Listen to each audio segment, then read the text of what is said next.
Hey there, I'm Dr. Maya Shankar, and I'm a scientist who studies human behavior. Many of us have experienced a moment in our lives that changes everything, that instantly divides our life into a before and an after. On my podcast, A Slight Change of Plans, I talk to people about navigating these moments. Their stories are full of candor and hard-won wisdom. And you'll hear from scientists who teach us how we can be more resilient in the face of change. Listen on the iHeartRadio app, Apple Podcasts, or wherever you get your podcasts. Hey fam, I'm Simone Boyce. I'm Danielle Robay. And we're the hosts of The Bright Side, the podcast from Hello Sunshine that's guaranteed to light up your day.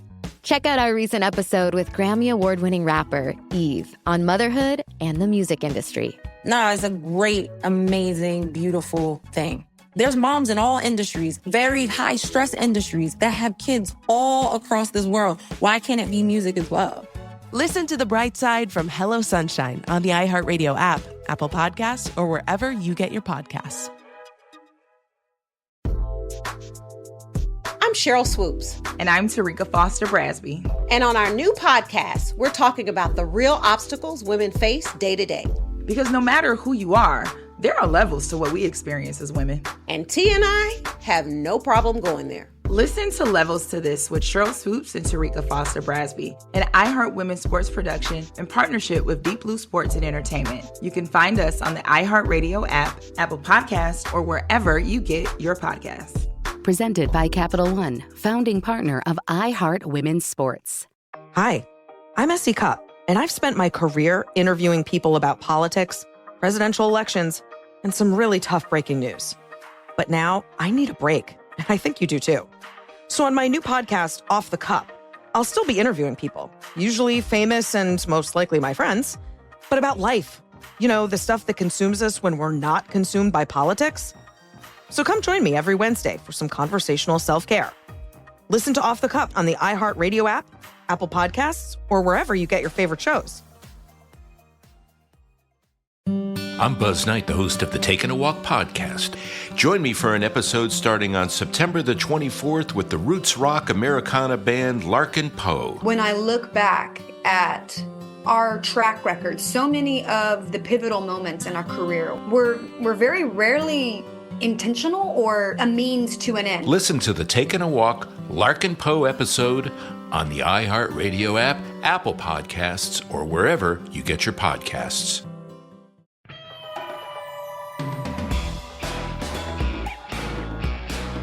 Still the Place with Laura Layton, Courtney Thorne-Smith, and Daphne Zuniga, an iHeartRadio podcast.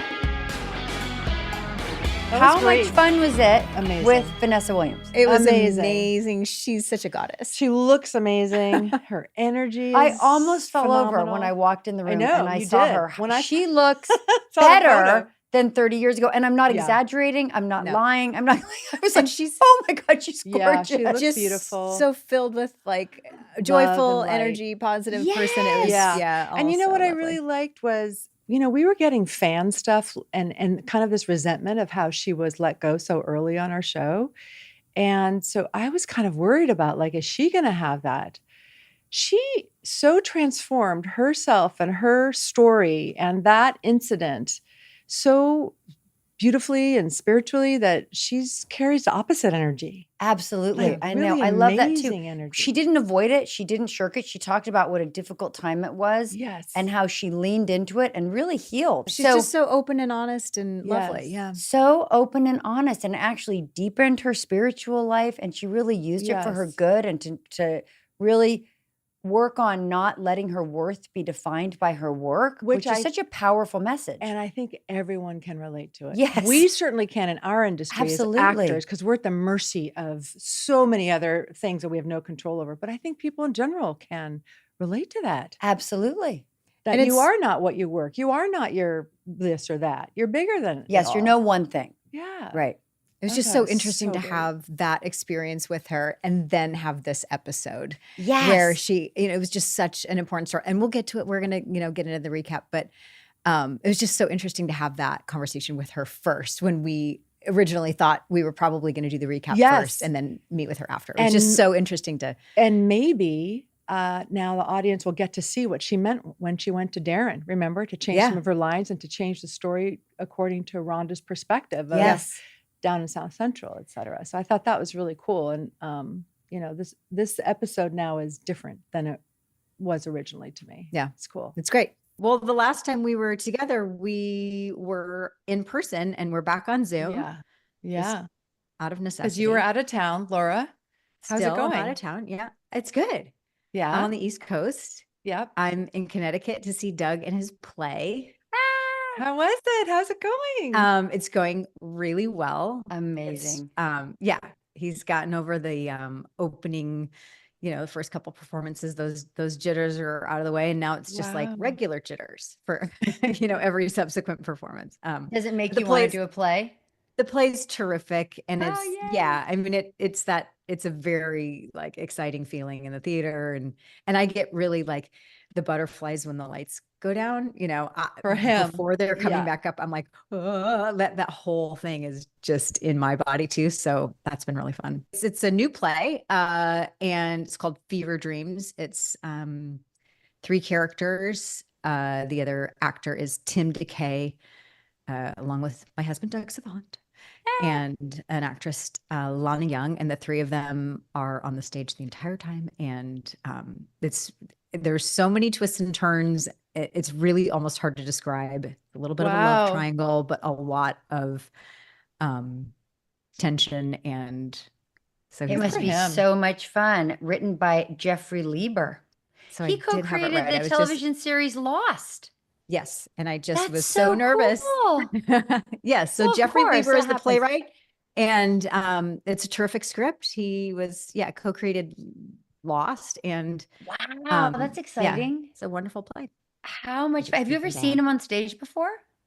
I've never seen him in a play before. Wow. He hasn't done one in so many years. So this is a big gutsy thing to do. And I'm really proud of him. Yeah. It's so exciting because that's where we got our love of acting, right? And TV and film are so different from stage. Yeah. Mm-hmm. It sounds so exciting. You can tell I'm all. Did you do theater, Courtney? I did. Where'd you do it? I really loved it. Northern California. Oh yeah. Okay. Mm-hmm. But not since I've been acting in TV and film. It terrifies me, but I love hearing you say it, Laura. It makes me think, maybe I could. Maybe that would be, because it's so much fun. It's so exciting. And Marcia Cross just finished doing a play and said the same thing. Like she said, "Oh my God, this is a wonderful feeling." And but yeah, I think it's daunting and exciting. It's both, right? The idea of getting on stage and using more of your instrument than what TV asks for, which is kind of here. And then film like a little bit more, but it's so intimate, it's like and small, anything can happen. Small. Yeah, on film, anything can happen, and you're just everything can happen. That's right. Mm-hmm. Yeah, it's a little bit. I've only done one movie in my career that shot in order, in sequential order, so you are actually evolving with your character. But usually, it's in bits and pieces here and there. You're trying to remember where you're coming from and where you're going. And you get another take. In television and film, you get another take. And in theater, you do not. Yeah. You do tomorrow night, though. You get the next night and the next you night. get a whole take. Yeah, you get a long take. But you get that. I did a play here in LA years ago. I've done a couple. We had a strike, I don't know, 15 years ago or something. So I went up to San Francisco and did a play. And before that, I did one here at the Odyssey in West LA, Tartuffe. And I remembered that immediate connection with the audience. There is nothing like it because you just don't know. You're on a tightrope. You can't plan anything. You can rehearse like a take or a moment that you all rehearse this moment, and the audience, hopefully they'll respond to it, but they could respond to something else beforehand, and then you got to respond to them. And it's so exciting. Yeah. There was a funny moment in the play last night. It was a serious moment, and like sort of a bomb of information was dropped. And on that line, the entire audience went, "Oh," audibly together. And then they all just started laughing because they couldn't believe that there was such a collective response out loud in the audience. So it turned a very heavy, serious line into, Ooh. And then they were laughing. I was imagining on stage, like that must have been so confusing. Yes. But they were And then you laughing have to themselves. The hold. audience was so amused by like how collective the response was. That's great. That's a great Yeah. sign for the play too, that they were all so invested. Yeah, That's it came out of amazing. They're like everybody's one mouth to organism say. made of little Yes. mini It was really organisms. fun to see that. Yeah, And that's exciting. completely unexpected to everybody on stage and in the audience. Yeah, the audience tells you the truth, right? Like I've done a lot of sitcom, and there'll be a joke that you laugh at all week. You can't wait to get to it. You think it's brilliant, and the audience is just crickets. And you go, I guess we were wrong. And then you have to like think of something new on the fly. And you're like, one thing I know, this joke is gonna hit, and just dead air. Yeah. Well, comedy, anyway, this is a whole podcast on its own. Anyway, we're supposed to be doing a recap this week. Because this is another episode, like we've been saying in the beginning, where the whole group is in everything and in several scenes. So they'll do like a 3-shot, and as an actor that that could be after lunch sometime. You're still shooting the same scene. And they're like, Rhonda, getting closer to here. So you have Rhonda, Sandy, and, Billy, or you have whatever. It's different every time. And you go, it just to me is you remember those move in. Okay, now you got to like seem natural, like you're all naturally hanging out in this group, and not seem they got to get their shot because they're not going to do individuals. So I just noticed that a few times in this one. Yeah, it was cute. All right, so we're on to episode 10 of season 1. The episode title is Burned, directed by Janet Greek. And for context, this aired in mid-September of 1992. Wow. So we open in the courtyard. Sandy greets Jake as he returns home from work. She invites him upstairs for beer. He declines. She then offers him pizza, which he changes his mind. So he follows her up the stairs. Inside Sandy's apartment, he is then surprised because the gang is there. They're surprising Jake for his birthday. And then mid-party, there's a knock at the door, and the door opens, revealing Jake's mother. Flaming red hair, sort of the fabulous, fancy pants, fabulous. She's looking Morris. for Jake. Yeah. Yes, I remember her. Yes. I remember her on the show. I was so fascinated by her skin, which is like porcelain. It has never seen sun. Like she has never seen sun her entire life. It was so beautiful up close. And you can still see it on the screen, but in person, you can't even believe it. Well, she was a huge Broadway star. She starred in 9, that huge hit. She was nominated for a Tony. She starred with Raul Julia. And 9, if anyone remembers, they made a film of it too with Penelope Cruz. But she was in that kind of like fishnet floral see-through thing, and she was this sex bomb, which was fabulous. Too sexy for its time even. And I think before that she was on Jesus Christ Superstar. She was a huge Broadway legend. And the fact that she came to do our show was really cool to see it. But you saw, I thought, in all of her scenes, this sort of presence, this theatrical presence. And with all that curvy, remember those shoulder blades with the shoulder pads very with the fabulous rhinestones and a little sex pot even. Yeah. Well, there's a cute scene before she walks in where she runs into Billy on the stairs. Yeah. And she's walking, and Billy's like, hello. There's all this confusion of, are you his date? Because she's so beautiful, but she's a little older and it's kind of confusing. Yeah. And did you notice the subtle, like she left her suitcase at the bottom of the stairs? I did notice that. Yeah. Like she goes up the stairs, but like she's not going to bring her suitcase. She doesn't want him to know just yet. So she leaves her suitcase at the bottom of the stairs, follows him up the stairs to this party. Yeah. She's not sure how she's going to be received. Rightly so. And then very good scene between her and Amy. Yeah. They're sussing each other out, trying to figure out what's happening. Well, you notice this whole episode and at the party, there that parallel. Like Sandy's a younger version of Jake's mother. Absolutely. How did I not know that until you just said that? Because I'm like, of course, that's so I totally didn't even get. Yep. And they're both waitresses. How did I? Right over my head. Thank you, Daphne. Right over my head. Both suntanning by the pool and like the older version and the younger version. Of course. Which kind of explains all the Sandy Jake stuff that they're constantly, because there's like a little bit of a parallel. I'm here to represent our slower fans. so that nobody feels left out. That's okay. We're here to recap the entire episode for you. We'll remind you of all the things, and then you'll go, oh yeah. Courtney, you play Allison. Okay. And Allison was there at the party. And so they're having this party for Jake, and he's very uncomfortable because his mom is making herself a little comfortable with all of his friends. And it's clear that he doesn't really want her there. And did you see the hysterical scene when it was improv and she's talking to Doug and they're talking about skincare, and Doug just loses it. He just loses it. He belly laughs because she says something about it's just really plumping. And Plumping up. His head goes back and he goes, laughs, I'm plump, and he laughs. can't even get it out. He just laughing. He didn't see it coming. Yeah. So what I love is that the director and the editor kept that in. Like that's I a very know. lively moment. Yeah. So Jake is uncomfortable, but she's, making herself very comfortable in the middle of the party. Billy has to leave. He has to go to work. So he leaves the party to go drive his cab. Night, he is driving a passenger with groceries into a neighborhood that the passenger, as she's getting out, she remarks that it's difficult to get a cab to drive to this neighborhood. And she thanks him. And she says, also, in a part of South LA. And she says, ever since the trouble, he feels afraid to ride the bus. And the trouble she's referring to is the LA riots that were earlier that year in 1982. So the LA riots in Los Angeles were April of 92. And this was, since this episode is airing in September, it was written, shortly after, probably in July, whatever. Were you here during the riots, both of you? Yes. Yeah. I was. Yeah, me too. That was really scary.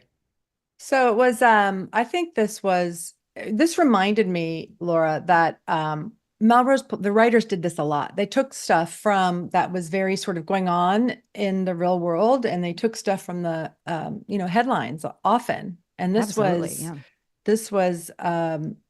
the riot started because of the Rodney King beating, where the verdict that was announced in April after a videotape. It was the first time it was videotaped, the beating of a Black man. So this is just for the audience who maybe doesn't remember or doesn't know that, this is what it's being revisited in this episode. And the origin, which isn't talked about in the episode, is from that, the Rodney King beating. Yeah, so, and the cops who beat him to a pulp, it was horrible to watch, got off. That video went viral. Everyone saw it. Yeah. And then they got off. They got off. That verdict was announced, and these white cops were, not charged. The riots happened, and there were fires, and the just looting and trashing, and we were all here. Yeah, it lasted for Horrible like time. five days. It was there was a lot of outrage, and it was understandable outrage. Yeah, absolutely. So he drops off his passenger, and she has said she's, thanks him. She's afraid to ride the bus. Billy then clocks a group of men watching him. As he drops off his passenger, he nervously gets back in his car to drive away, and the men also get into their car, and they start to follow Billy as he drives away. Billy then makes the mistake of turning into a dead-end street, and the car full of guys follows him, blocking him in. And then they get out of the car with baseball bats, and they start smashing up Billy's cab. Smashing up the car, the windshield, the hood of the car. The windshield right into the camera there, and was very cuts scary. Away right on that smash. And then we go back to the birthday party where Jake is still feeling uncomfortable with his mom while she makes herself more comfortable. I think this is where she says the plumping comment, because then Doug laughs big, and Sandy's talking to Jake and says, you should cut her some slack. She's really trying. And Jake tells her to butt out. Then the phone rings, and Allison answers to learn that Billy is at the police station and was robbed. So she leaves to go meet him there. Which could have been a lot worse, I got to say, after that last scene. Very scary. 100%. We're glad to hear that that's all it is. So we go to the police station with her. Billy's talking to an officer who tells him that he was lucky. It was only the car that got hurt, and that Billy should perhaps be more picky about his fares, who he picks up. Billy is frustrated. The officer doesn't seem to think he's going to do anything more to find the guys who did it. Billy says, come on, I know where they hang out. Allison then arrives. She's very relieved he's okay. Billy expresses his frustration, saying, I don't get it. These people are trying to make me feel like I committed the crime by going down there. So we go back to Jake's apartment. Jake asks his mom why she is here, and we learn that it's been 5 years since they've seen each other. And he wonders if she needs money. And that's when his mom reveals she's left the guy she's been with, this guy named Hank, because he was drinking and maybe some abuse, and she's looking for a place to stay. And Jake sort of calls her out for kicking him out when he needed her, saying she never wanted him. And Stella claims she's changed and wants Jake to and that she never did kick him out. She never kicked him out, but that's how he perceived it. I thought this storyline was so interesting, how a child, his point of view or her point of view to the parent, and the parent was a young mom, and she is how she is. And, you know, doesn't say in this scene, but later she says she was 19. That's so young. Can you imagine being 19 and she was terrified that how's she going to do it? So, but that's not his problem. He experienced what he experienced. So it really is just something that I think we can all relate to, that our parents, you know, and I liked this storyline. Yeah. It was tough. I liked for it both too. of them. And it gives us a lot of insight into why Jake moves through the world the way he does. Yeah. Right? Why he's so independent and he's so tough and he doesn't really trust women and doesn't have really intimate relationships because he felt like he couldn't really trust his mother. Right. And I thought Grant's performance for this episode was really, really nuanced. And I really agree. great, because he had to play a lot of colors and just the torment of wanting a mother, but maybe not this one with this type of behavior and how it broke his heart. And so that was a real struggle for him to try to figure out how to move forward. Yeah. He's really great at the tough guy with the heart of gold. That is so a sweet spot for him because it's who he is, right? He's like kind of a tough guy. He's a really sweet guy. Right. And I love it when you get to see him. That's a hard thing to play so well. Yeah. So then Billy and Allison are returning home. They come to the courtyard and the gang wants to hear what happened. And they're all relieved that Billy is okay. Billy sarcastically says maybe he should write a note to the gang bangers in gratitude for not hurting him, and that the police were very unhelpful. Perhaps because he is victim 10,000,000,001. So Billy describes feeling very powerless, that he had to just sit there and take it when he was being attacked. And he says, those people can have that part of town if they want it, because I'm never driving down there again. That was Vanessa. And we all hold our collective breath. And we go, take it back, take it back, take it back. Yes. Which then Rhonda questions him, what do you mean down there, to the jungle? She asks. Well, first of all, she says, what do you mean those people?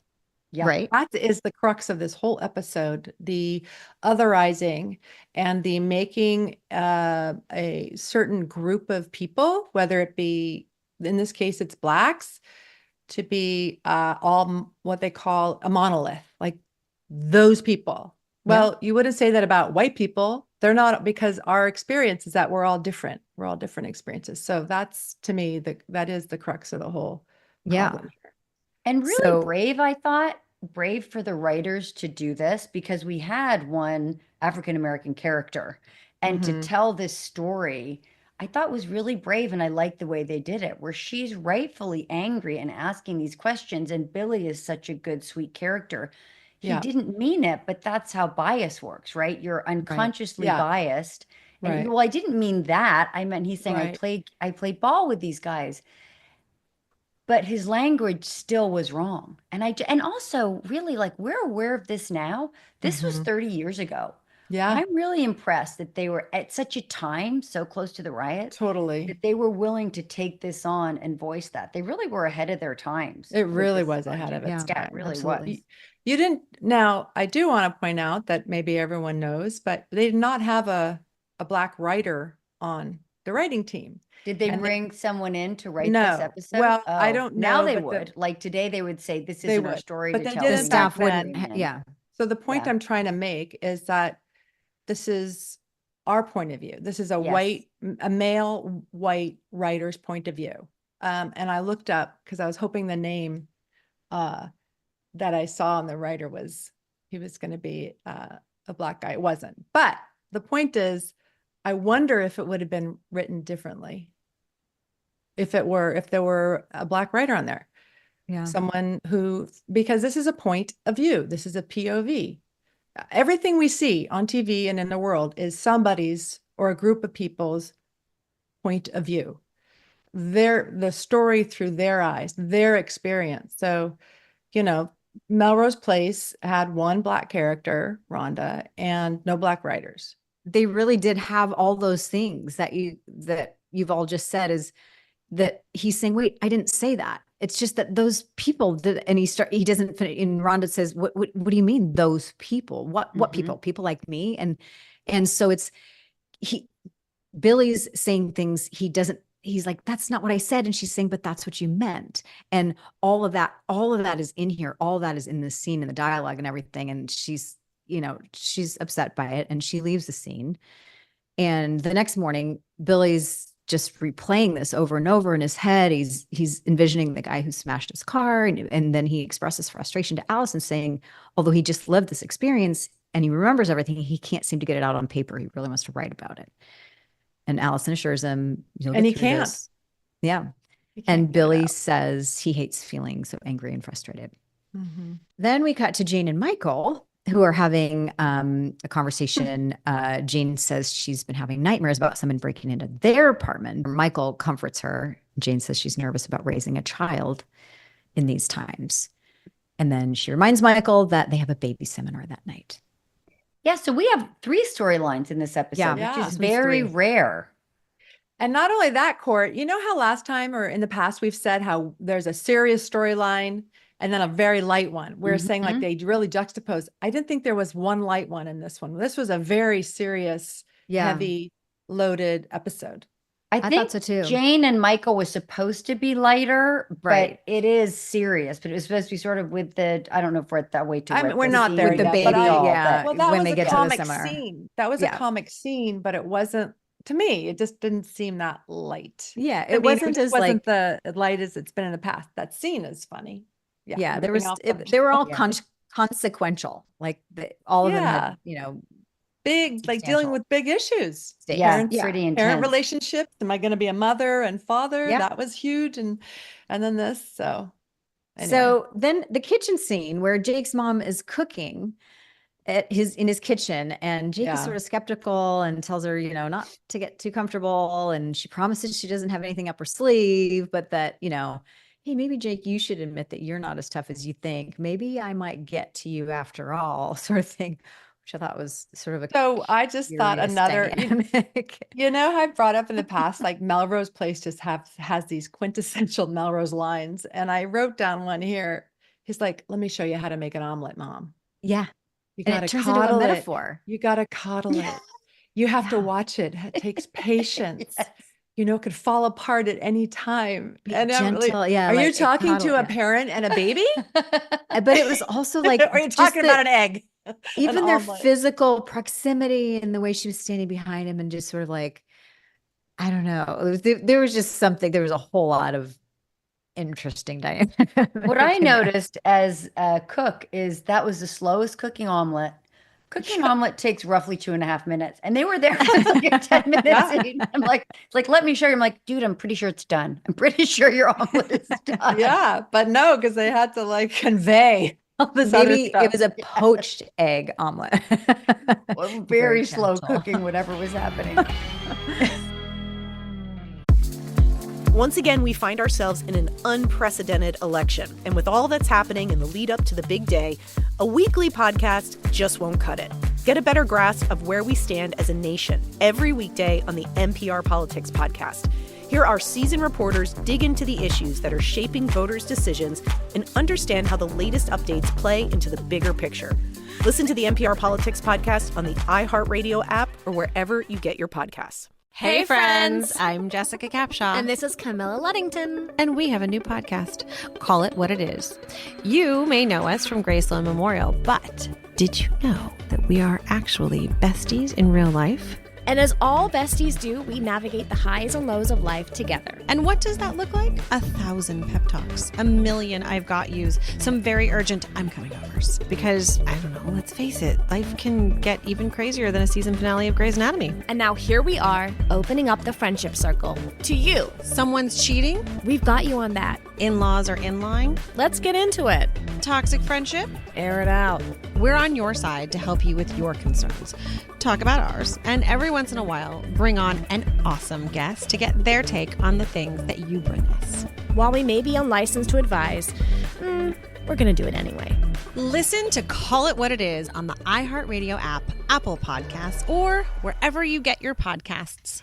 Muhammad Ali, George Foreman, James Brown, B.B. King, Miriam Makeba. I shook up the world. James Brown said, "Say it loud." And the kid said, "I'm black and I'm proud." Black boxing stars and black music royalty together in the heart of Zaire, Africa. 3 days of music and then the boxing event. What was going on in the world at the time made this fight as important that anything else is going on the planet. My grandfather laid on the ropes and let George Foreman basically just punch himself out. Welcome to Rumble, the story of a world in transformation. The 60s and prior to that, you couldn't call a person black. And how we arrived at this peak moment. I don't have to be what you want me to be. We all came from the continent of Africa. Listen to Rumble, Ali, Foreman, and the Soul of 74 on the iHeartRadio app, Apple Podcasts, or wherever you get your podcasts. Do you ever wonder where your favorite foods come from? Like, what's the history behind bacon-wrapped hot dogs? Hi, I'm Eva Longoria. Hi, I'm Maite Gomez-Rejon. Our podcast, Hungry for History, is back. Season 2. Season 2. Are we recording? Are we good? Oh, we pushed record, right?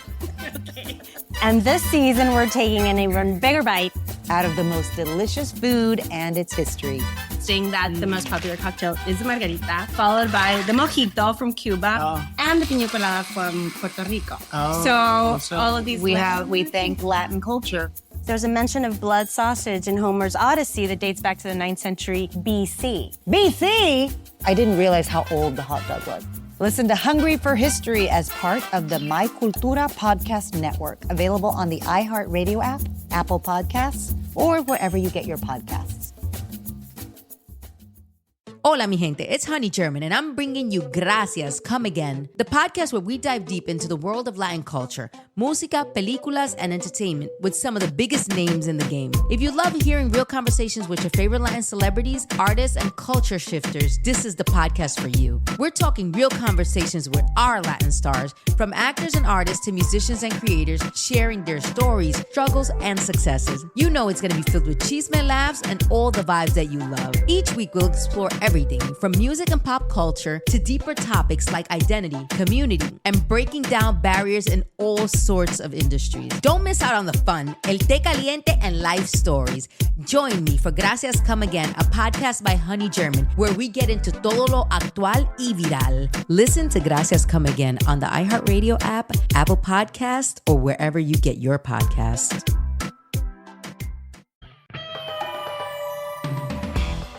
So then we cut to the courtyard where Allison is talking to Rhonda. She's saying that Billy didn't mean anything last night. And Rhonda said it's not what came out, but it's the way it came out. And she thinks that Billy's true colors came through. And when Allison said she really wants to understand, Rhonda tells her that everyone at Melrose Place would have probably reacted the same way Billy did, though she admits it probably wasn't intentional. Allison Courtney, said, do you remember shooting this at all? Was that I don't, but I felt like Allison was super defensive. Like I was so many times I want to do over. I really want to do over on all these scenes. But one of it was I just want to go, just soften. Probably an accurate portrayal maybe of me at that age, where I would have been like, how can you think this of me? And I would have come at it defensive at that age. It was probably very authentic. But I think now I would have come at it so much softer. Like, I'm authentically interested. Just tell me. Like, but I also, as we get older, educate me. Yeah. I also think it's like it's a writing like necessity. Like they needed to get that conversation out from both sides that way for Rhonda's character to be able to say what she needed to say. Right. So it's like a writing strategy in the scene. So like, don't beat yourself up for being defensive as a character. You know what I mean? Like you had to play that scene to get to what this conversation needed to be. But I also think, honestly, I think yes, but I was so young. I don't think I had the space to go like, look, as we know, the older we are, the less we know. Like now I would say, please tell me. I honestly don't know. I thought I knew. I don't know. Please tell me I your don't feel like the experience. I have older no I idea. get, the less I know. Oh, you mean I because there's do. more out there to You're know just more have about? more I live awareness so much that you're more not in so I don't know. What I've learned as I've gotten older, the more definite I am, the more wrong I am. A girlfriend and I always say, if we start with one thing I know, we're guaranteed to be wrong. Yeah. Because the more Right. definite I Yes. am, the more wrong I am. So now I just go, I don't know, maybe, because Yeah. I honestly, I realize how much I really don't know, certainly about someone else's experience. I don't know Right. anything about someone else's Exactly. experience. Right. Yeah, I see what you mean, for sure. I think what's interesting, I like how Vanessa played it, was that she didn't know. This Oh, yeah. triggered something in her. Yeah. She doesn't have the answers. And it's Yeah. easy with this kind of writing or this kind of like story to be sort of like solid in her righteousness.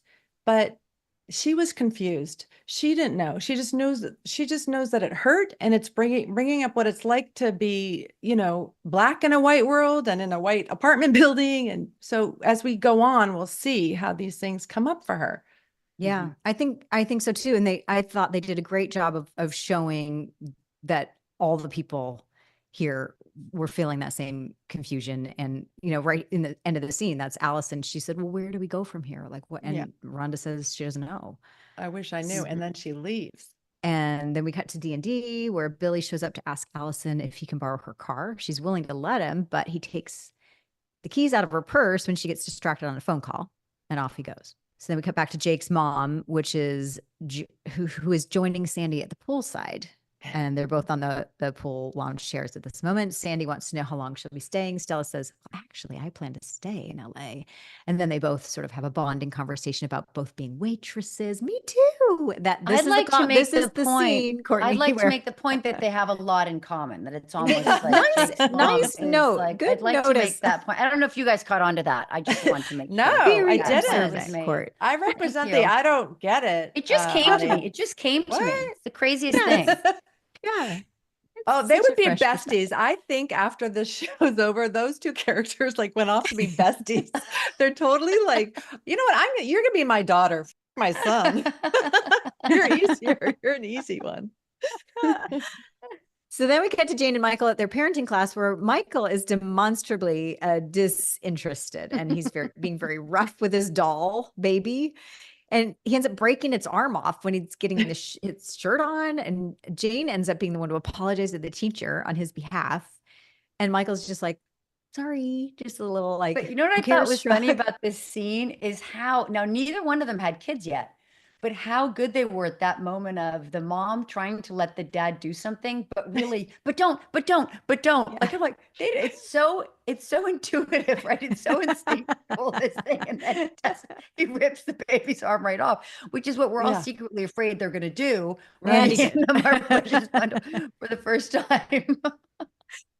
And he just sort of like, I thought that was a very Michael, like it's a foreshadowing version of Michael where he's like, like in a little bit smug smile. Well, yeah, but whatever. then the teacher said, I mean, if you've been to parenting groups, what the teachers always say is they're tougher than you think. The babies are tougher. They never say it's a delicate flower. Like they don't tell the man, don't touch it, you'll break it. They really want the husbands to be involved and the dads, like, it's okay. Like the babies are resilient.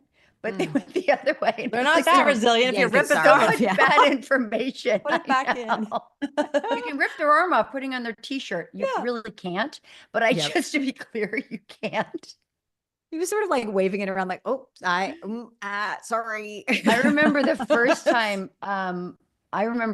time my son's dad put him down to sleep. And I came home and I was looking at the monitor and I was like, what is that? And he goes, and my son was lying on his stomach and he goes, that's the buttons. And I was like, the buttons that go in front? And he's like, look, I got it on him. And I was like, okay, like it was backwards, inside out, upside down. No big deal. It's backwards. Like, you're right. I got to have dinner with my girlfriends. Never mind. Zip it. It was great. He's asleep. We're all good. Oh my God. That's so funny. So cute. So then cutting to Billy, he's in Allison's car. He's brought Jake along. He's staking out the scene of the crime.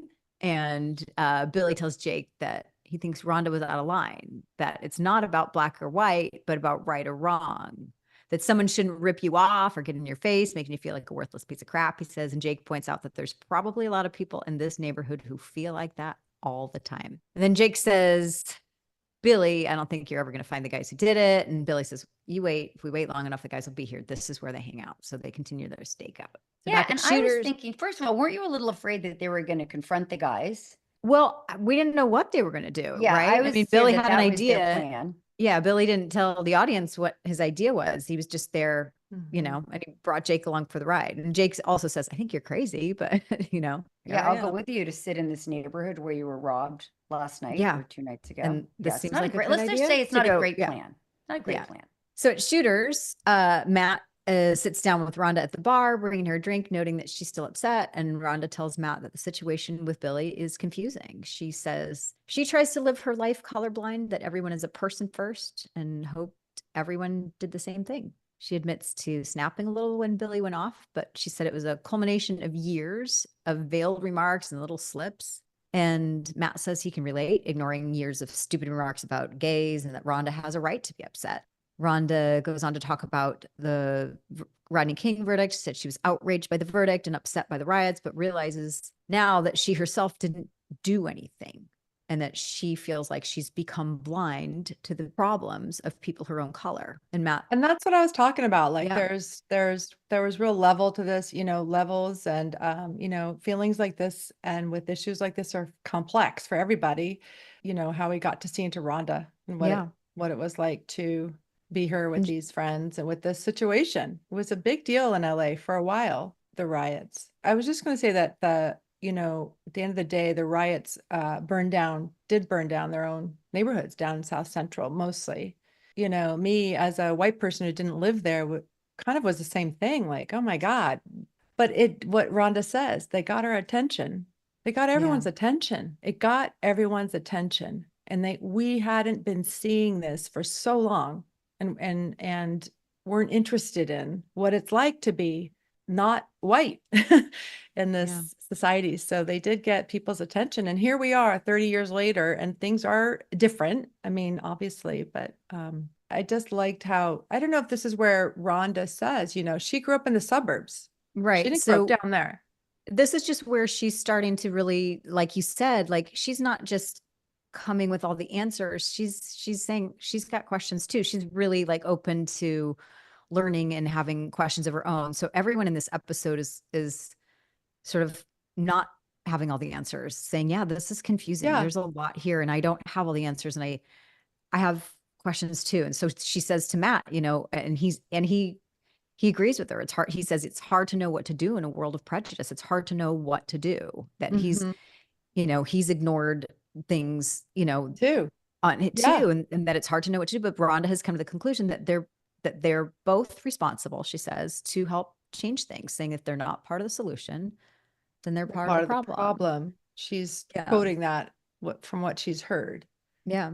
So she's going to her best friend. I think I would say that he's probably her best friend, closest friend, to share that vulnerability and like, I don't know what to do. And I didn't know what to do. Yeah. But she's interested in finding a way to feel like part of the solution too. She's not just, you know, thinking she already has all the answers. And so back with the guys on the stakeout, Jake and Billy are about to give up and go home. Billy then spots the car that followed him last night. So he takes down the license plate. Thank God that's all he was doing. He took down the license plate and says, we got him. So back at the apartment with Allison the next morning, he's invested in a lockbox for his cash in the cab. And he's happy that he gave the police the license number. Allison's not as enthusiastic as he is about that. And she's pretty pissed that Billy sort of conned her with his reasons about borrowing the car in the first place. And she said, you could have gotten hurt. And you could have gotten my car smashed up. And Billy defends himself saying, well, I was just doing what the police couldn't or wouldn't do. And then Allison tells Billy that he's forgetting that he said that this situation had opened a side of himself he wasn't comfortable looking at. So although she understands his desire for justice, he shouldn't just lock his feelings about everything in a box or assume that the situation is over just because and that he hasn't really solved anything, which makes him think. Yeah, I'm generally cranky in this episode. I'm mad at I everybody. thought you were about just everything. reminding him, like, wait, there's a lot more layers to this than just a license plate number. I didn't see that at all, Court. I saw Allison really? I saw her sort of as a peacemaker or as someone who wants to have this kind of bringing two sides to have some understanding of each side. That's what I meant to say. That's what I meant to say. I think so too. Really coming in as That's how I peacemaker. saw I'm your sitting here. scenes. Did I watch the same episode? Where am I on this show? You're just very self-critical, Courtney, and we just need to remind you. No, I just think that maybe you're seeing it through self-critical. You're talking to Rhonda and saying, imagine being Billy, and you're talking to Billy and saying, so I liked that, but you had an edge to it. I'm just kidding. I think I realized I didn't kinder like to my Allison, striped shirt. Courtney. I didn't like my big horizontal weird striped shirt that I wore through 90% of the episode. So that's really the problem. I think that clouded my vision. That must be what it was. I mean, we're not even talking about the clothes or the hairstyles. That Matt's hairstyle in Shooters was a nightmare. Oh my God. He so skillfully went, and then he fixed it. Thank God, because we're talking about big problems. And, Anita's, Jake's mom's gorgeous rhinostones and a different jacket every scene. Denim on denim. Love the denim on denim. Yeah. I did notice Vanessa, Rhonda they brought her like a strawberry daiquiri or something. I'm like, whoa. Do you remember that on set where they're like, well, what do you want to be drinking in this scene? I know. Oh, bring me something really sugary and fruity and just going to make me That's just TV drinks in the 80s and 90s. They very colorful, very always TV friendly looking. It's never a Greyhound, a boring little. It's always like woo, or sparkling water, whatever. Nope, it's got to be colorful and There was no umbrella in it though. It wasn't that bad. So they weren't at a pool. That always meant you were at a pool or the beach if you got an umbrella. Anyway, okay. So then back in the baby class, Jane and Michael are discussing, back at home, Jane and Michael are discussing Michael's bad behavior in the baby class. And Jane says that Michael needs to learn to be more patient. She's worried about what he will do with the real baby. And Michael says, okay, I'm not perfect, but you, Jane, you need to be less overbearingly protective. So they're sort of accusing each other of being too much of. And he said, no parents are perfect. Yep. In the same episode that we're seeing Jake deal with his imperfect mother. I thought that was good. That's how I just, because also Court, not my memories or my observation, not my memories, but my observation of these scripts are not clouded by memories of being in it. Like the striped shirt. Yeah. By my strap, no, by my wardrobe. So much by or your my wardrobe. hair. And we're just like viewers going, that's coming. Nope. But, sure, it was fine. But and right Allison now, Laura nice. and I get to just see it as, like as total audience members. So I just saw that. I just know there are all these parallels, these little, not Easter eggs, but just these little treats all throughout. Well, also in that scene with Michael and Jane, I was thinking one of the writers has a little kid because that was such a new parent argument. You're too overprotective. You're not patient enough. We take these things because the energies are so different, the new mom energy and the new dad energy. And it feels like they're so rough and we want to protect our little babies and they don't want them to be coddled. But all we want to do is be in a room, holding them, protecting them from the big bad world. And these two aren't even parents yet. They're just preparing to be parents. Just imagining what they're going to be like as parents. Yeah, exactly. That's what I think one of the writers is writing from a fight he had with his wife that morning. That's what I was thinking. I mean, a lot of that goes on, right? Same with the directors, as you pointed out earlier. Yeah. So then back at Shooters, Sandy is discussing Jake's mom with sort of a bummed out Jake, and he wants her to be gone. And then he realizes, oh, look. My mother is here at Shooters shooting pool with a guy. And he realizes that Sandy has brought her to the bar. So he's pissed. Sandy says, hey, I felt sorry for her. And, she really wants a second chance. And Jake says, no, Sandy, my mom's a drunk. She doesn't deserve a second chance. So this is kind of his theme throughout is like, she hasn't changed. she doesn't deserve a second chance, and he says it in the top scene and he'll say it again. She hasn't changed. She hasn't changed. And we'll see down the line, he's going to repeat that again. Well, we see in the scene when the camera shoots her and she's like, and she's flirting. There's a guy behind her teaching her how to like do the pool thing. And he's like, I rest my case. And he's completely annoyed. Hitting on my look, he's neighbor. She's fine. She wants a second chance. Yeah. She doesn't for her. Yeah. She's kind of like, she's kind of blind to that part of his mom because she's her. She sees it as normal. What? Just because she's all over these young boys. That's going to be. Yeah. What? She's great. I love so then her back jacket. to Billy, who's driving his cab, and then he stops to pick up Rhonda, who is holding a bag of groceries. She gets in his car and she tells him she wants him to take her to Florence and Normandy, which is the intersection that really represents the heart of South Central LA. And that's the site of the beginning of the riots and really heightened racial tensions at that time. And she says, take me to Florence and Normandy. And Billy says, I don't need my consciousness raised. But Rhonda says, I do.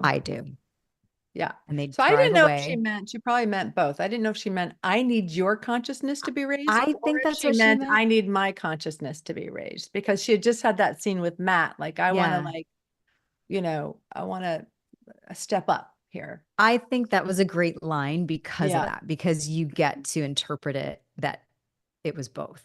Yeah, it was both. Like in a literal sense, she's saying I do, like her own, but it really is. I could hear it in the way it was delivered. I love that it was. And then the greatest inside messaging here was when they pulled away and the bumper sticker. Did you notice the art department? Courtney, let's ask Courtney. Did you notice the bumper sticker on the back of the cab as they drove away? I was still thinking about my striped shirt. Okay, great. Was there? All right. It said, love your mother. Oh, on the back of Billy's cab. So again, our prop and art department having this sort of like guerrilla marketing. Yep. Which was obviously about our themes in the show, but also it has a globe, a planet on there, and it means love your mother, Earth. Love your mother. And that was a new bumper sticker. We've seen the back of Billy's cab before, but this is the first episode and a very important episode. They were on at the art department, man. They really were. Now that I've heard about that, all the things like this that they would put in, it's because that bumper sticker really was about love Mother Earth, protect Mother Earth, protect the planet that's given you everything that you have and that you are. And that was real sort of environmental movement back then. So, but they also put it in because of the storyline, which is great. But global messaging in this episode. And I'd like to know if we can get a love your mother bumper sticker now. That's a piece of, Melrose paraphernalia I would like to consider. They still make maybe them. I'll put it on the back of my kid's car. Love your mother. Mm-hmm. Yeah. You're like, you'll put a picture of you and not take out the planet Earth. the globe. All of it. Love your mother. I bought a mug one time. I was out of town and I'd forgotten, I like a big mug and I'd forgotten my big mug. And so I bought one, and the biggest mug they had, it said world's best mother. So I bought it, and it was not for my son. So I'm constantly trying to get my son to hold it. So then he gives it to me, and he's too smart. Like he dodges it, but I'm trying to make it so he won't give it to me. But no, I bought my own world's You best had to buy it for yourself. World's greatest mother. I had to buy it for myself. And he will like, honey, will you hold this? He won't do it. He's too smart for me. Damn it. So he Billy must and have Rhonda, given you something like that for Mother's Day or your birthday. Oh, he's a total sweetheart, but he's on to me with the mug. Not the mug. Yeah. Once again, we find ourselves in an unprecedented election. And with all that's happening in the lead up to the big day, a weekly podcast just won't cut it. Get a better grasp of where we stand as a nation every weekday on the NPR Politics Podcast. Here, our seasoned reporters dig into the issues that are shaping voters' decisions and understand how the latest updates play into the bigger picture. Listen to the NPR Politics Podcast on the iHeartRadio app or wherever you get your podcasts. Muhammad Ali, George Foreman, James Brown, B.B. King, Miriam Makeba. I shook up the world. James Brown said, say it loud. And the kid said, I'm black and I'm proud. Black boxing stars and black music royalty together in the heart of Zaire, Africa. 3 days of music and then the boxing event. What was going on in the world at the time made this fight as important that anything else is going on the planet. My grandfather laid on the ropes and let George Foreman basically just punch himself out. Welcome to Rumble, the story of a world in transformation. The 60s and prior to that, you couldn't call a person black. And how we arrived at this peak moment. I don't have to be what you want me to be. We all came from the continent of Africa. Listen to Rumble, Ali, Foreman, and the Soul of 74 on the iHeart Radio app, Apple Podcasts, or wherever you get your podcasts. Hey friends, I'm Jessica Capshaw. And this is Camilla Luddington. And we have a new podcast, Call It What It Is. You may know us from Graceland Memorial, but did you know that we are actually besties in real life? And as all besties do, we navigate the highs and lows of life together. And what does that look like? 1,000 pep talks, 1,000,000 I've got yous, some very urgent I'm coming overs. Because, I don't know, let's face it, life can get even crazier than a season finale of Grey's Anatomy. And now here we are, opening up the friendship circle. To you. Someone's cheating? We've got you on that. In-laws are in line? Let's get into it. Toxic friendship? Air it out. We're on your side to help you with your concerns. Talk about ours, and every once in a while, bring on an awesome guest to get their take on the things that you bring us. While we may be unlicensed to advise, we're going to do it anyway. Listen to Call It What It Is on the iHeartRadio app, Apple Podcasts, or wherever you get your podcasts. Hola, mi gente. It's Honey German, and I'm bringing you Gracias, Come Again, the podcast where we dive deep into the world of Latin culture, música, películas, and entertainment with some of the biggest names in the game. If you love hearing real conversations with your favorite Latin celebrities, artists, and culture shifters, this is the podcast for you. We're talking real conversations with our Latin stars, from actors and artists to musicians and creators, sharing their stories, struggles, and successes. You know it's going to be filled with chisme, laughs, and all the vibes that you love. Each week, we'll explore everything from music and pop culture to deeper topics like identity, community, and breaking down barriers in all sorts of industries. Don't miss out on the fun, el té caliente, and life stories. Join me for Gracias Come Again, a podcast by Honey German, where we get into todo lo actual y viral. Listen to Gracias Come Again on the iHeartRadio app, Apple Podcasts, or wherever you get your podcasts. Do you ever wonder where your favorite foods come from? Like, what's the history behind bacon-wrapped hot dogs? Hi, I'm Eva Longoria. Hi, I'm Maite Gomez-Rejon. Our podcast, Hungry for History, is back. Season 2. Season 2. Are we recording? Are we good? Oh, we pushed record, right? Okay. And this season, we're taking an even bigger bite out of the most delicious food and its history. Saying that the most popular cocktail is the margarita, followed by the mojito from Cuba and the piña colada from Puerto Rico. So all of these we thank Latin culture. There's a mention of blood sausage in Homer's Odyssey that dates back to the 9th century BC. BC? I didn't realize how old the hot dog was. Listen to Hungry for History as part of the My Cultura podcast network, available on the iHeartRadio app, Apple Podcasts, or wherever you get your podcasts.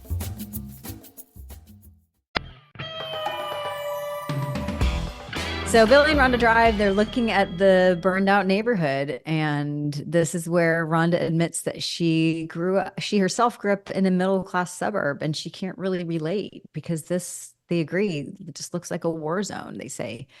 And the neighborhood is burned everywhere. And then Rhonda notes that they reported last night that only 3 people were killed in shootings last night, and just the operative word being only 3 people. Yeah. Mm-hmm. And Billy says he can, they're both just sort of commiserating on like, it's hard to grasp. It's hard to understand. And Billy says, I can actually understand someone who's looting and stealing a TV or a stereo who, that they might not otherwise be able to afford it. But I don't understand burning down one's own neighborhood. And that's what she said, but it got their attention. That's when Rhonda said, yeah, but it got their attention, didn't it? It got everyone's attention. Exactly. But that line stuck out to me when she said only 3 people, that the news, right? The white produced news out to the world said, well, only 3 people died last night. Well, who are those 3 people? And it's not only. Whose kids were those? As if that's a good statistic, right? Yeah. What about Zero People? Let's Yeah. go for that.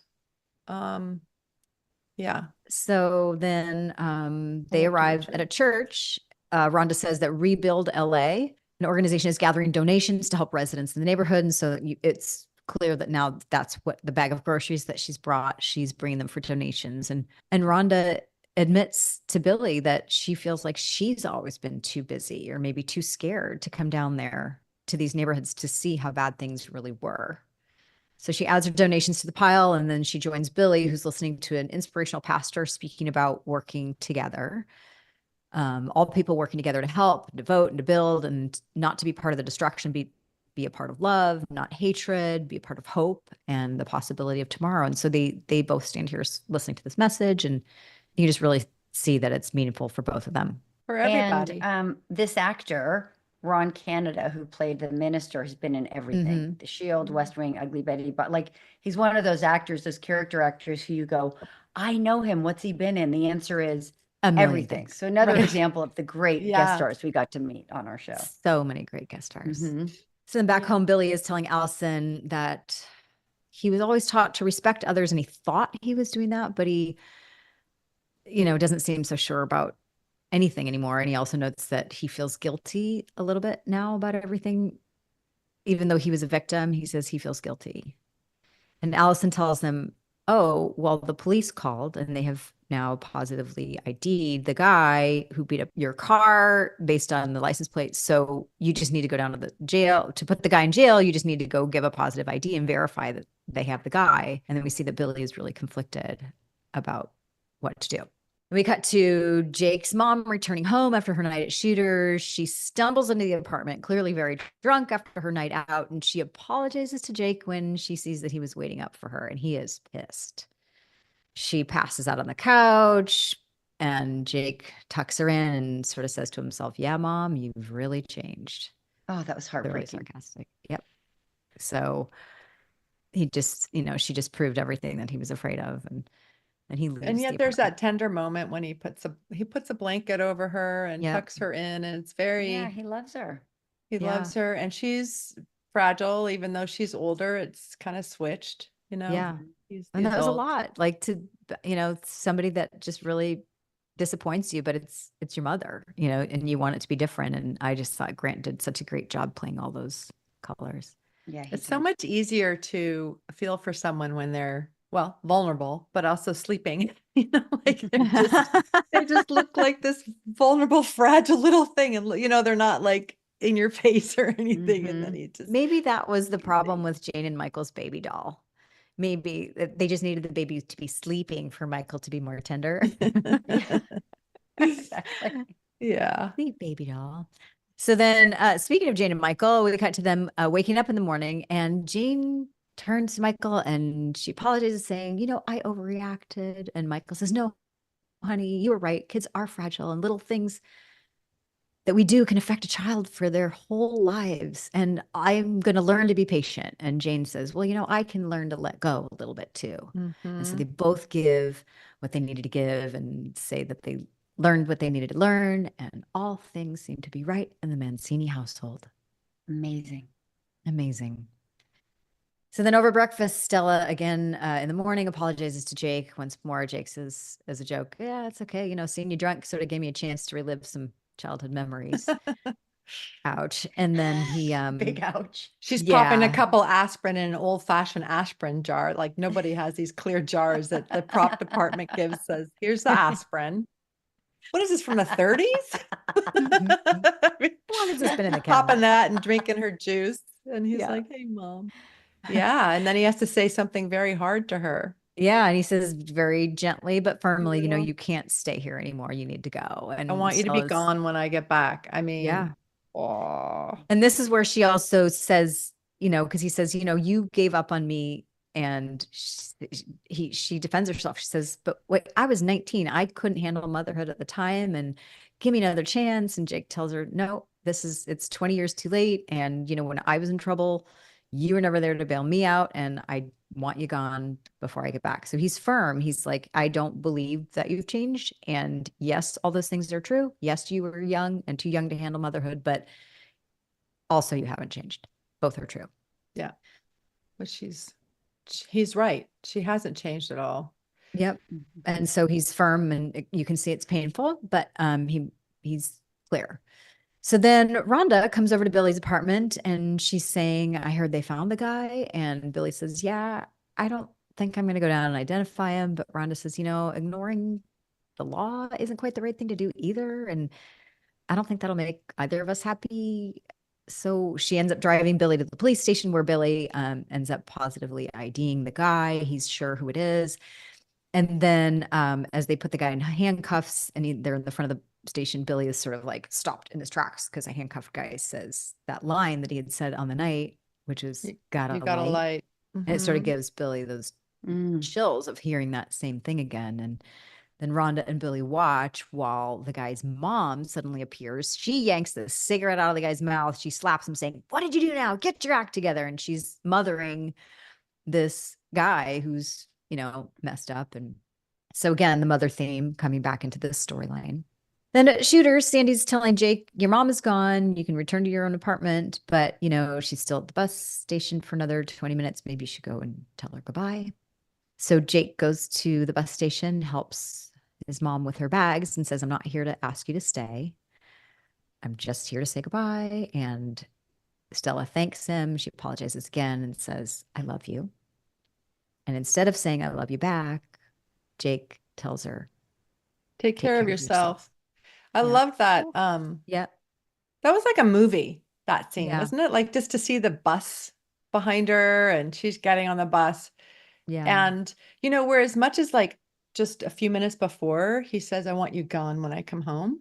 And you're just going, I was just saying like, oh my God, no, like she's vulnerable. Just take care of her. Part of me just wanted him to just take care of her. And yet this scene made it okay for me, made me go, oh, okay, I get it. She's, she's okay with it. She finally is starting to wake up and she has to learn to take care of herself, because in the end, she was just going to her son, like she was going to every other man to be taken care of. And he wasn't having it. And you can just see his struggle that when she says, I love you, that he would like to be able to say that. And it's just not what he's able to have come out of his mouth right then. But he does wish her well and says, take care of yourself, so you can just really see the struggle there. For sure. When they say goodbye. So Also, then we cut to the court. Someone like that who's needy in the way she is, it's scary to say I love you. She'll go, well, if you love me, then I can stay with you and we can, he has to have some distance because she doesn't feel safe because she's really not safe for him. Yeah. And he knows he needs to put his boundaries, he needs strong boundaries clearly in place with her. And that was one of them. So then we cut to the final scene where Rhonda and Billy are soaking their feet, sitting side by side. They're soaking their feet in the pool. And Allison walks by saying, well, I'm happy you two haven't killed each other. And Rhonda and Billy both say that, they just need to keep talking and they really need to keep listening. Mm-hmm. And Rhonda says, we can change the world one person at a time. Billy thanks Rhonda, says, I owe you one. And she says, it was a lesson for me too. And then she gets up and she goes inside to get ready for her early day tomorrow. And Billy says goodnight to her. And he ends the episode sitting alone with his feet soaking in the pool.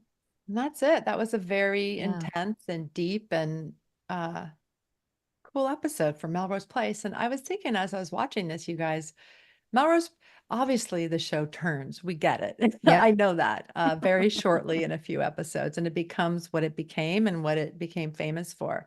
But before that happens, this is really, I thought, thoughtful. And like we kept saying before, Courtney would say it's young adults trying to make a go at it, and I think some of it I think this is right in between. I don't know. It was like, it wasn't just, me trying to find a job or somebody else doing something kind of general life stuff. It was issues.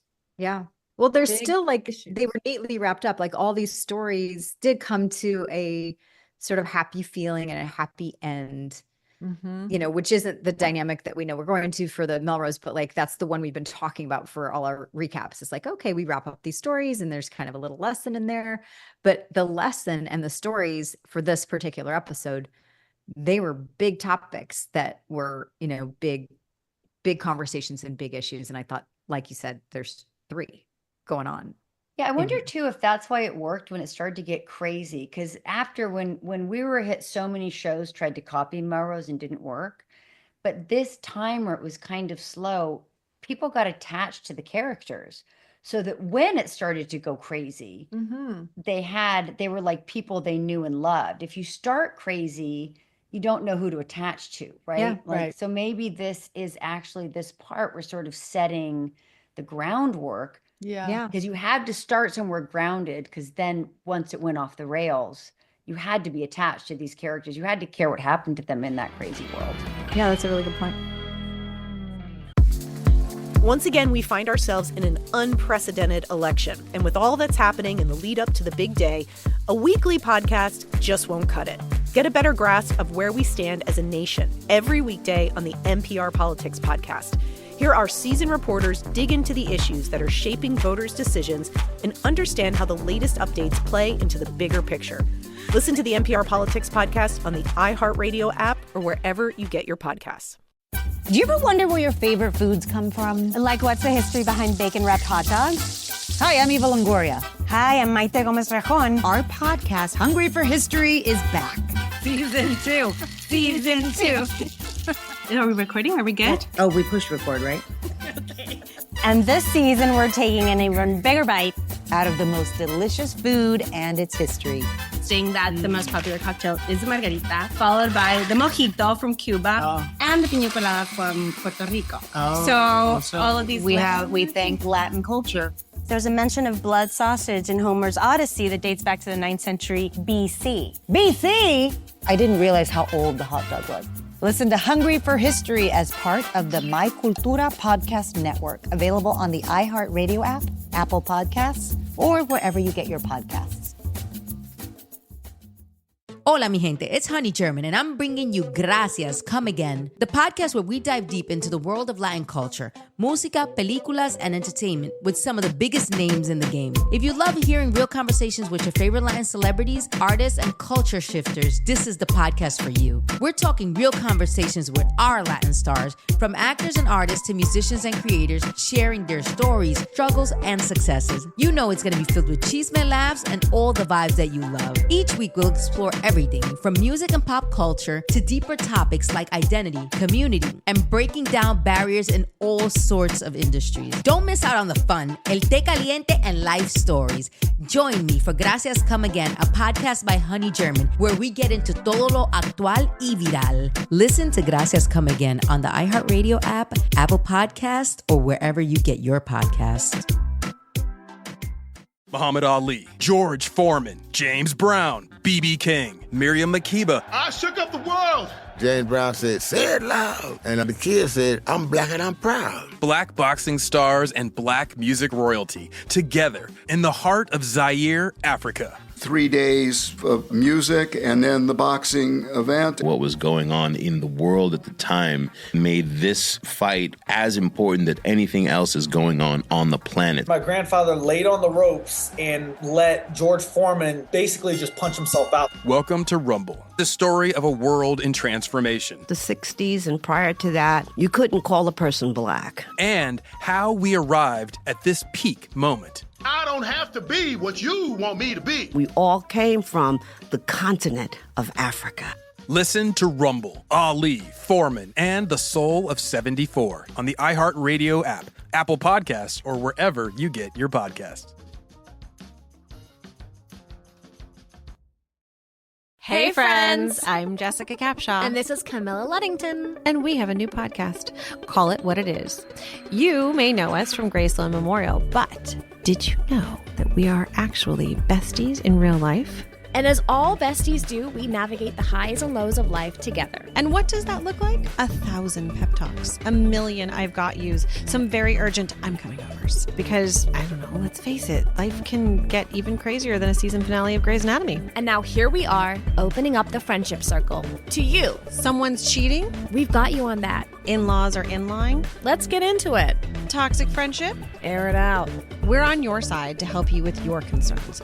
Talk about ours, and every once in a while, bring on an awesome guest to get their take on the things that you bring us.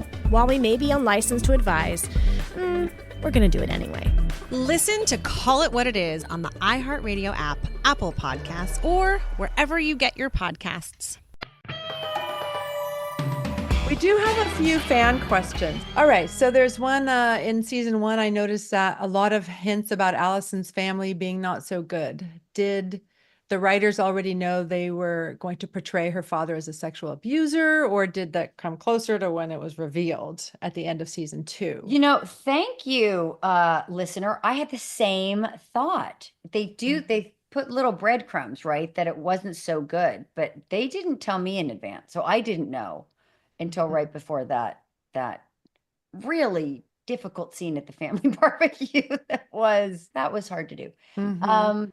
So I don't know. I think it was just, this is where they really were smart. Like Allison's so controlled and defensive, and you're kind of, oh, this is why. They had an idea. I don't know if they had the idea though.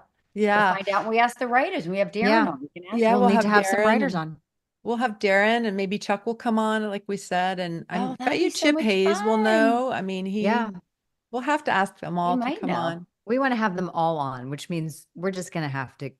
Yeah, we will. We're going to 2 bug them episodes till a they week. get on. Absolutely.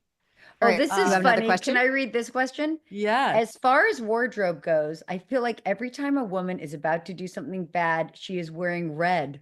Is that a coincidence? I didn't notice that. Question. I think it's a great observation. What a great observation. I have to start looking. I haven't. Yeah, even let's noticed that. clock that.